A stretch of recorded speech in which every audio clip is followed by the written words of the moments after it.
హృదయ శుద్ధి గలవారు ధన్యులు, వారు దేవుని చూచెదరు.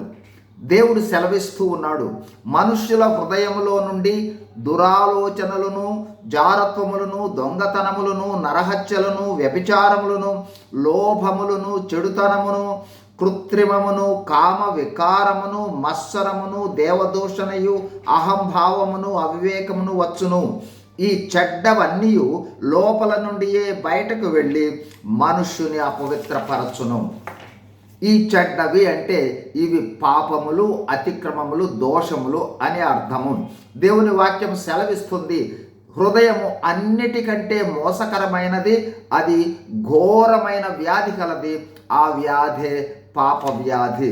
పాపము బహు ఘోరమైనది, అత్యంత భయంకరమైనది. పాపము అనేక మానసిక, శారీరక సమస్యలకు, సామాజిక, నైతిక, ఆర్థిక సమస్యలకు కారణము. అంతేకాదు, దేవునికి దూరస్తులనుగా చేసి, దేవుని ముఖమును మనకు మరుగు చేసి, ముగింపులో నిత్య నరకమునకు తీసుకుని వెళ్తుంది. ఈ పాపమునకు ఎవ్వరూ అతీతులు కారు. కావున దేవుడు తన రూపములో, తన పోలికగా సృజించిన మానవుడు పాపములో జీవిస్తూ పాప దుష్ఫలితాలను కలిగి నరకానికి వెళ్ళనయ్యున్న ఈ మానవుణ్ణి రక్షించుటకు దేవుడు తన కుమారుణ్ణి కృపావరముగా పంపాడు.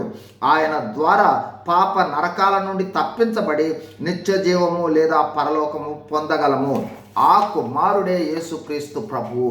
యేసుక్రీస్తు ప్రభువారు మన పాపముల నిమిత్తము మన అందరి శిక్షను భరించి, పాప పరిహారము నిమిత్తము రక్తమును కార్చి, మరణించి సమాధి చేయబడి 3వ దినమున లేచి తండ్రి కుడిపార్శ్వమున నేడు విజ్ఞాపన చేస్తూ ఉన్నాడు. ఇదే మనకు సువార్త. ఈరోజు ప్రభు వారిని పాప పశ్చాత్తాపంతో నమ్మి యేసు ప్రభు వారి సువార్తను విశ్వసిస్తే నీవు పాపముల నుండి క్షమాపణ పొందుతావు. హృదయము పాపము నుండి శుద్ధిపరచబడుతుంది. దేవునిని చూచే అనుభవంలోనికి వస్తావు, రక్షింపబడతావు. పాపము నుండి, పాప దుష్ఫలితాల నుండి, నరకం నుండి తప్పించబడి శాంతి సమాధానాలతో ఈ లోకంలో జీవించి నిత్యము పరలోకములో దేవునితో ఉండగలవు. God bless you. Thank you.